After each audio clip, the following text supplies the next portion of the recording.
Welcome back to our channel. Ujjaini Mahankali అమ్మవారి బోనాల పండగ అంటే కేవలం బోనాలు మాత్రమే కాదు, అమ్మవారికి ఒక్కొక్క తరం వాళ్ళు ఒక్కొక్క ఆనవాయితీ నిర్వహిస్తుంటారు. సో అందులో అమ్మవారి అంబానీ ఊరేగింపు చాలా ప్రత్యేకం. హైదరాబాద్లో జరిగే బోనాల్లో మొదటిగా అంబానీ ఊరేగింపు అమ్మవారి ఆలయం నుంచే స్టార్ట్ అయింది. అంబానీ గురించి ఇంకిన్ని విషయాలు తెలుసుకుందాం. అండ్ ఈ అంబానీ ఊరేగింపు ఆచారం ఎలా వచ్చింది, అంతకు పూర్వం అమ్మవారిని ఏ వాటిపైన ఊరేగించేది, ఇట్లాంటి వాహనాలకు సంబంధించి కూడా తెలుసుకుందాం. సో అన్న నమస్తే. ఉజ్జయిని మహంకాళమ్మకి జై. నమస్కారం అమ్మ. పూర్వీకులు ఫస్ట్గా మీది ఎన్నో తరం రాజన్న? మాది 4వ తరం అమ్మ.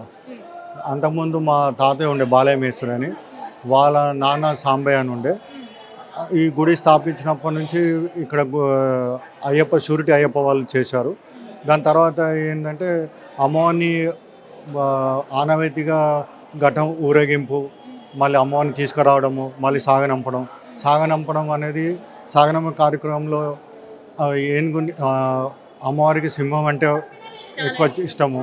కాకపోతే సింహం మీద మనం కూర్చోలేం కాబట్టి అంబారిని ఆనవాయితీగా అంబారి మీద అమ్మవారిని సాగనంపం కార్యక్రమం జరుగుతూ ఉంటుంది. అన్న ఇప్పుడు మేము అంబానీ చూస్తున్నాం, అంటే అంబానీ ఊరేగింపు పైన అమ్మవారి ఊరేగింపు.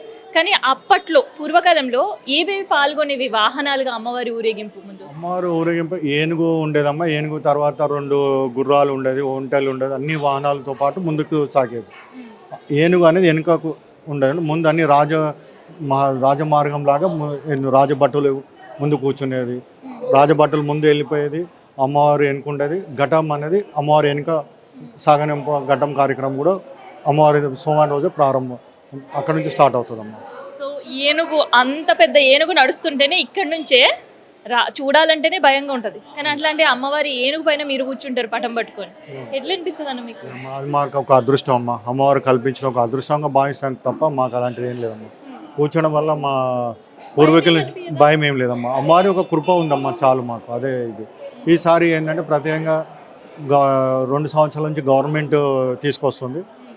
మళ్ళీ ముందట కళాకారులను అవన్నీ నేను తీసుకొస్తున్నాను. ఈసారి ప్రత్యేకంగా ఏంటంటే జూ వాళ్ళు ఏనుగు మీద కూర్చోడానికి పటం చెక్కది ఒకటి ఇస్తుండే పీట. ఆ పీటని ఇంకా వాళ్ళు ఇవ్వని అనేసరికి మనమే టేక్ కట్టతో తెప్పించి భద్రాచలం నుంచి మళ్ళీ దాని పటాన్ని మంచిగా టేక్ కట్టతో తయారు చేయించాము. మళ్ళీ ఈసారి టేక్ కట్ట ఒకటి, మళ్ళీ ఏనుగు మీద బట్ట ఫుల్ రెడ్ కలర్ క్లాత్, మన టెంపుల్స్ విగ్రహాలు అవన్నీ వేసి ఈసారి ఆ 2 ప్రత్యేకంగా చేస్తున్నాం. అంటే ఏనుగు పైన వేసే బట్ట కూడా మీరే డిజైన్ చేస్తున్నారు స్పెషల్ గా. సో ఎట్లా ఉండబోతుంది అది? ఈసారి చాలా గ్రాండ్గా ఉంటుందమ్మా. ఎందుకంటే అమ్మవారి ప్రీతిమైన ఎర్ర కలరు, రెడ్ కలర్ మీద అమ్మవారి విగ్రహాలు, మళ్ళీ ఏనుగు 2 అమ్మవారికి స్వాగతం పలకడానికి, అట్లా ఆ డిజైన్ తోటి మేము అంబారి మీద వేస్తున్నాము ఈసారి. సో అంబానీ ఊరేగింపు చాలా స్పెషల్ ఇక్కడ. మరి ఈసారి వచ్చి ఏనుగు గురించి చెప్పండి అన్న. ఎక్కడి నుంచి ఏనుగు వస్తుంది? గతంలో ఎప్పుడైనా వచ్చిందా? ఇది తొలుతనా? లేదు, ఇది 2వసారి వస్తామ్మా. ఈసారి హుబ్లీ నుంచి వస్తుంది. హుబ్లీ కర్ణాటక నుంచి వస్తుంది. లక్ష్మి ఏనుగు పేరు. ఆ ఏనుగు చాలా ట్రైన్డ్ ఏనుగు, మంచి దీంతో వస్తుందమ్మా. సో ప్రతిసారి ఏనుగుని తెచ్చేటప్పుడు ఒక రిహార్సల్ కూడా చేయిస్తూ ఉంటుంటారు. సో మరి ఈసారి ఆ రిహార్సల్స్ చేయిస్తుంటారు? అయిపోయింది. రిహార్సల్ కూడా అయిపోయింది. ఏనుగు కూడా జూ డాక్టర్ కూడా వెటర్నిటీ వాళ్ళు కూడా సర్టిఫై ఇచ్చారు, ఓకే బాగుంది అని చెప్పండి. అదమ్మా. సో మొత్తానికి అయితే అంబానీ ఊరేగింపుకి సిద్ధంగా ఉన్నారు. అవునమ్మా, ఎప్పుడెప్పుడు వస్తుందని చూస్తూ ఉన్నామ్మా. అయితే ఇక్కడ అమ్మవారికి సంబంధించిన ఎండోమెంట్ ఎన్ని ఖర్చులు పెట్టి చేసినా ఏనుగు అంబానీ ఊరేగింపు అంటే రాజన్ననే గుర్తుకొస్తారు అందరికి. సో మీ పూర్వీకుల నుంచి మీ వరకు వచ్చింది అవకాశం. సో మరి ఈసారి ఎట్లా ఉండబోతుందా ఏర్పాట్లు అన్నీ కూడా? పర్మిషన్స్ అన్నిటికీ వచ్చేసాయా? అన్నిటికీ వచ్చేసినాము. పర్మిషన్స్ అన్ని వచ్చినాయి. దేవస్థానం వాళ్ళు కూడా అన్ని పర్మిషన్స్ తీసుకొచ్చి రెడీగా ఉన్నారు.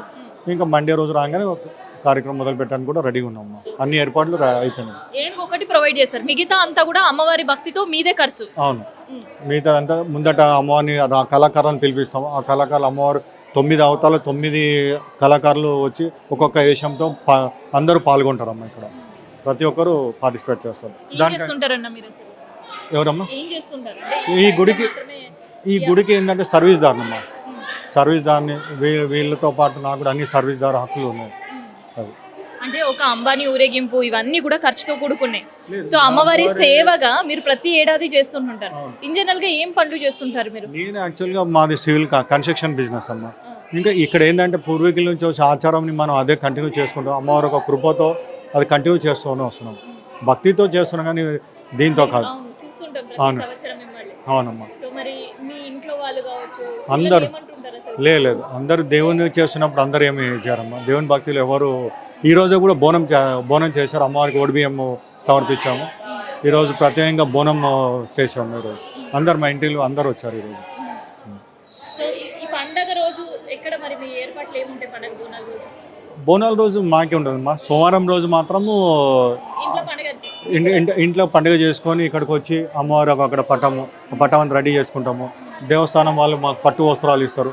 ఆ పట్టు వస్త్రాలు ధరించి అమ్మవారి మీద కూర్చోవడము, మాకు ప్రత్యేకంగా వాళ్ళు ఇచ్చిన వస్త్రాలతోటి ఎనుగుపై ఎక్కుతామమ్మా. సో ఇట్లా ఒక్కొక్కరి ఆనవాయితీ ఒక్కొక్కలా ఉంటుంది ఉజ్జయిని మహంకాళి అమ్మవారికి సంబంధించిన దేవస్థానంలో. ఇప్పుడు అంబానీ ఊరేగింపు గురించి మాత్రం మనం తెలుసుకున్నాం. అమ్మవారికి ఘటన చేసే వాళ్ళు కూడా ప్రత్యేకంగా ఉంటారు, వాళ్ళ వారసులు దాన్ని కంటిన్యూ చేస్తున్నారు. ఈవెన్ అమ్మవారి రంగానికి సంబంధించిన పచ్చికుండ ఉంటుంది కదా, ఆ పచ్చికుండ ఇచ్చే వాళ్ళు కూడా తరతరాలుగా వాళ్ళే ఇస్తుంటారు. సో ఇట్లా ఒక్కొక్క ఫ్యామిలీ మెంబర్స్ అమ్మవారి సేవకులుగా తరాలు మారుతున్నా కూడా సాంప్రదాయాన్ని వదలకుండా అదే సాంప్రదాయాలను అమ్మ సేవ చేస్తున్నాము అనే ఆలోచనతో, అదే దృక్పథంతో ఇంకా కంటిన్యూ చేస్తూనే ఉన్నారు.